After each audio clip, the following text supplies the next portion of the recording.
O deputado Marcel Van Hatten, durante homenagem a policiais civis na Câmara dos Deputados, emocionou-se ao relatar sua visita às pessoas que foram presas em massa a mando do ministro Alexandre de Moraes do Supremo Tribunal Federal. O deputado relatou as histórias que ouviu e as cartas que recebeu para encaminhar a familiares que estão proibidos de terem contato com as presas. O deputado lembrou: já faz alguns anos que nós estamos acompanhando o agigantamento do STF sobre todas as demais instituições, inclusive sobre este parlamento, que segue, na maioria dos momentos, acovardado e ajoelhado diante de atitudes unilaterais, monocráticas, de ministros que se acham acima do bem e do mal, inclusive desrespeitando a nossa Constituição, que é a base para qualquer tipo de investigação. Van Hatten disse: eu vejo o desânimo nos operadores do direito e nas forças policiais em virtude do que está acontecendo no Brasil. Desânimo decorrente da insegurança jurídica. O policial já não sabe mais até onde pode ir. As autoridades que fazem investigação já não sabem mais quais são as suas competências, porque algumas estão sendo usurpadas ilegalmente. Isso é completamente atentatório ao Estado de Direito e à democracia no Brasil. Esses são ataques verdadeiros à democracia. E não à toa, estamos propondo a CPI do abuso de autoridade do STF e do TSE.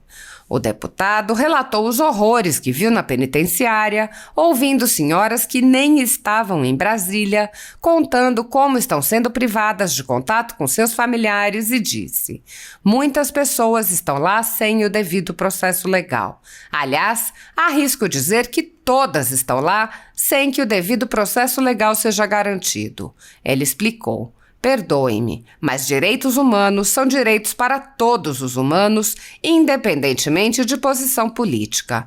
E está ocorrendo uma desmoralização, inclusive das polícias. Van Hatten relatou: eu, vendo os relatos, me perguntava como podia alguma daquelas pessoas estarem lá presas e pensava no ministro Alexandre de Moraes, que tanto era citado, inclusive pelas presas, que recebiam a citação do oficial de justiça. Todas as citações praticamente iguais, copia e cola. Onde está a individualização da conduta no processo penal? Onde está a garantia do acesso ao direito ao advogado daquelas pessoas? Onde está o respeito, inclusive, à própria atividade policial, que é a que vocês exercem, para que tudo seja realizado dentro da lei e que puna-se quem deve ser punido e que se corrijam as injustiças daqueles que estão sendo injustiçados? O deputado se exaltou ao questionar o ministro Alexandre de Moraes e apontar seu autoritarismo. Alexandre de Moraes, como é possível você fazer isso com essas pessoas, sem o devido processo, de forma injusta? Eu nunca cometi crime, eu não tenho nenhum motivo para estar na cadeia, mas eu sou cristão e pecador como todos os humanos e muito provavelmente eu tenho muito menos pecados do que muitas das mulheres que estão lá dentro. Se é por pecados cometidos, me troque por uma dessas mulheres e me coloque dentro da cadeia, Alexandre de Moraes, se Vossa Excelência tem coragem. Mas não tem coragem. Na verdade, é a covardia que advém da prepotência de quem acha que está acima do bem e do mal, acima das leis e pode fazer o que quiser, investigar, julgar e punir ao mesmo tempo. Segundo a Constituição Federal, o controle dos atos de ministros do Supremo Tribunal Federal seria realizado pelo Senado, que pode promover o impeachment dos ministros em caso de crime de responsabilidade. No entanto, os presidentes da Casa vêm barrando a tramitação dos pedidos sem consulta ao colegiado. Sem controle externo, alguns ministros do Supremo agem ao arrepio da Constituição. Em inquéritos secretos, o ministro Alexandre de Moraes, por exemplo, promove uma aberta perseguição a adversários políticos. Em um desses inquéritos, a Folha Política teve sua sede invadida e todos os seus equipamentos apreendidos. O inquérito foi arquivado por falta de indícios de crimes, mas os dados sigilosos foram compartilhados com outros inquéritos abertos de ofício e com a CPI da pandemia, que compartilha dados sigilosos amistosos com a velha imprensa. Sem justificativa jurídica, o ministro Luiz Felipe Salomão, ex-corregedor do Tribunal Superior Eleitoral, confiscou toda a renda da Folha Política e de outros sites e canais conservadores para impedir suas atividades. A decisão teve o aplauso e o respaldo dos ministros Luiz Roberto Barroso, Alexandre de Moraes e Edson Fachin. Há mais de 19 meses, os jornais, sites e canais conservadores têm todos os seus rendimentos retidos sem qualquer base legal. Se você apoia o trabalho da Folha Política e pode ajudar a impedir o fechamento do jornal, doe qualquer valor através do Pix, utilizando o QR Code que está visível na tela para doar à empresa Raposo Fernandes ou o código ajude@folhapolitica.org. Caso não utilize Pix, há a opção de transferência bancária para a conta da empresa Raposo Fernandes, disponível na descrição deste vídeo e no comentário fixado no topo. Há 10 anos, a Folha Política vem mostrando os fatos da política brasileira e dando voz a pessoas que o cartel midiático quer calar. Pix ajude@folhapolitica.org. Assista.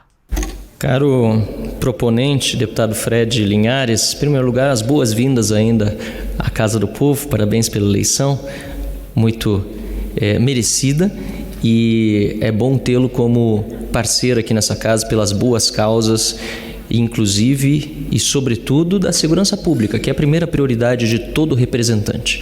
Aquele que elegeu outra prioridade pode até fazê-lo porque sabe que, de alguma forma, existem aqueles que estão trabalhando pela segurança pública, seja na Câmara dos Deputados, seja no Senado da República, porque sem segurança pública não existe Estado. Ele nasceu para isso.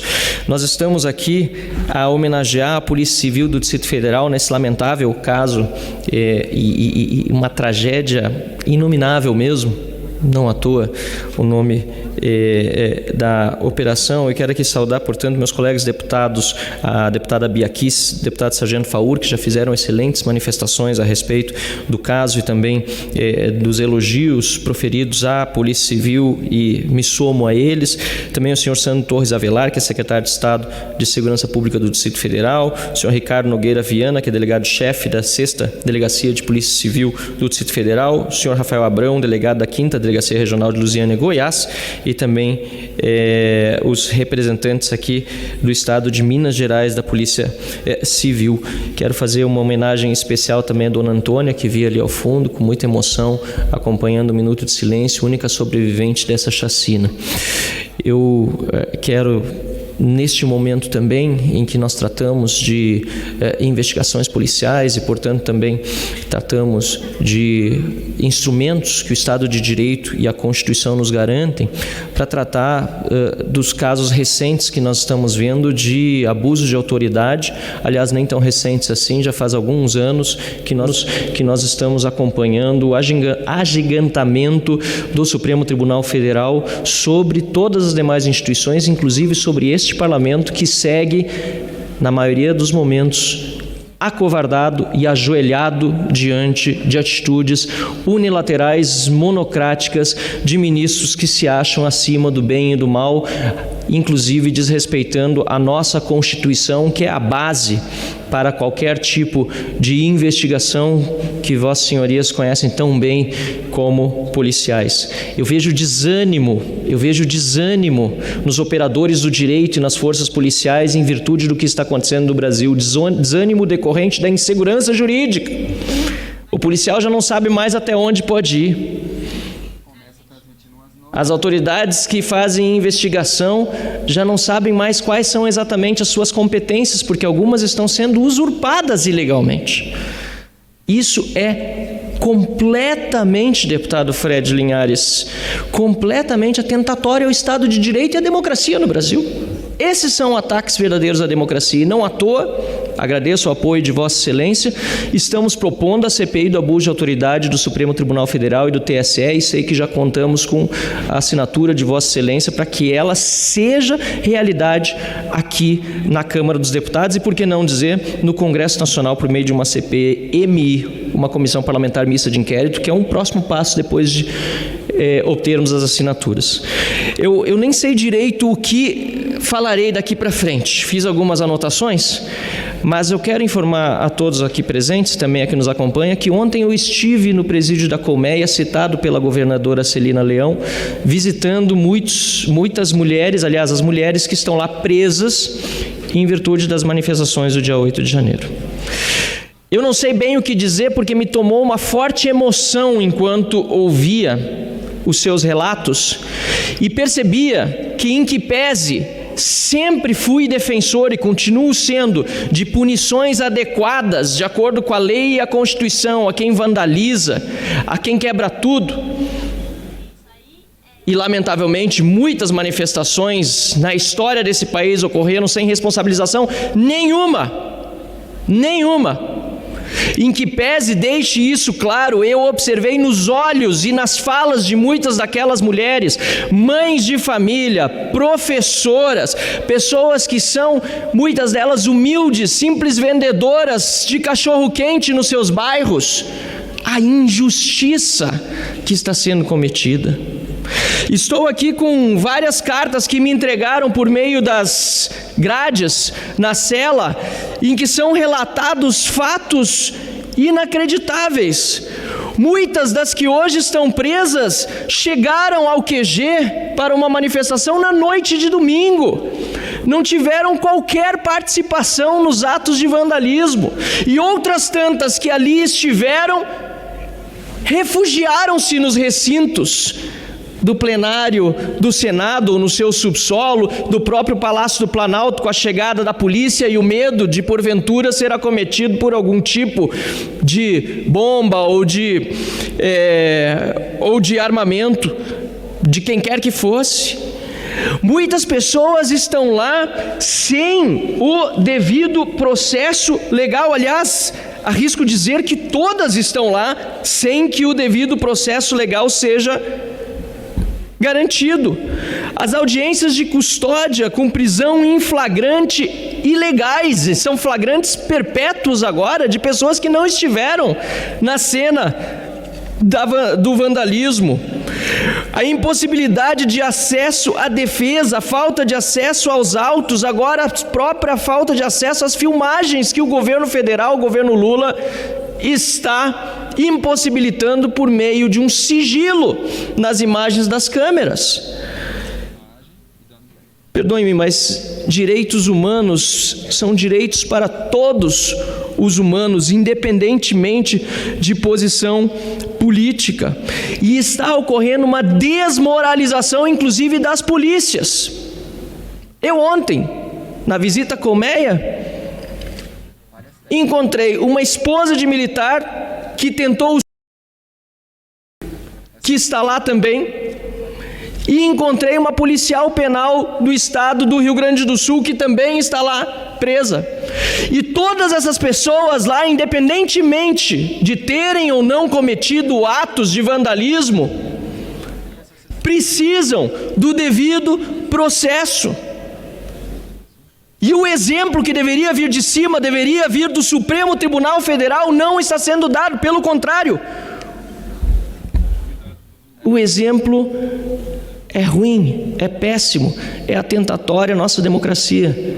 Eu, vendo os relatos, me perguntava como podia alguma daquelas pessoas estarem lá presas. E pensava no ministro Alexandre de Moraes, que tanto eram citados, inclusive pelas presas, que recebiam a citação do oficial de justiça naquele mesmo dia, ontem. Todas citações praticamente iguais, copia e cola. Onde está a individualização da conduta no processo penal? Onde está a garantia do acesso ao direito e ao advogado daquelas pessoas? Onde está o respeito, inclusive, à própria atividade policial que é que vocês exercem? para que tudo seja realizado dentro da lei, que puna-se quem deve ser punido e que se corrijam as injustiças daqueles que estão sendo injustiçados. E quando vi algumas daquelas mulheres, mães de famílias, dizendo: eu tenho um filho de 3, outro de 7 anos, cuido do meu pai que está com câncer, não tenho mais contato com eles, estou aqui, vim para uma manifestação pacífica, porque imaginava poder entregar o melhor para os meus filhos justamente no futuro, e agora não posso vê-los. Mensagens que recebi aqui para entregar a filha de 18 anos que completava ontem aniversário e a quem a mãe não tinha mais acesso. Eu me perguntava: Alexandre de Moraes, como é possível você fazer isso com essas pessoas sem o devido processo, de forma injusta? Eu nunca cometi crime, eu não tenho nenhum motivo para estar na cadeia, mas eu sou cristão e sou pecador como todos os humanos, e muito provavelmente eu tenho muito menos pecados do que muitas das mulheres que estão lá dentro. Se é por pecados cometidos, me troque por uma dessas mulheres e me coloque dentro da cadeia, Alexandre de Moraes, se Vossa Excelência tem coragem. Mas não tem coragem. Na verdade, é a covardia que advém da prepotência de quem acha que está acima do bem e do mal e acima das leis e pode fazer o que quiser. Investigar, julgar e punir ao mesmo tempo. Desculpe-me, presidente, pelo discurso que sai um pouco dali, inclusive da sessão solene que Vossa Excelência aqui conduz e sugere a todos, mas eu não podia deixar de me expressar nesse dia, nesta quinta-feira, quando bem disse Vossa Excelência, não temos mais sessões plenárias para nos manifestarmos, e entendo sim que é o foro correto diante de tantos policiais civis aqui que honram a sua profissão, como tantos outros policiais, agentes de segurança honram as suas profissões e merecem respeito.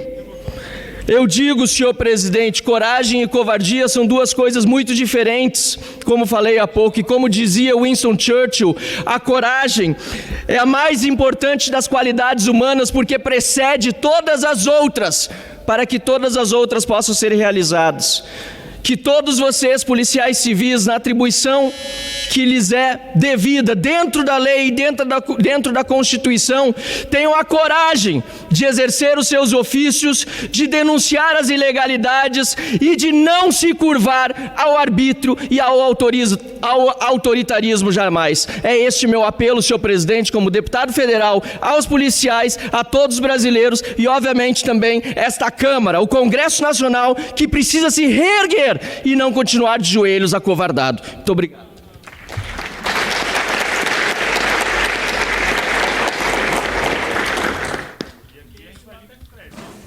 Obrigado, senhor. Deputado Van Hatten, belas palavras. Muito obrigado mesmo, viu?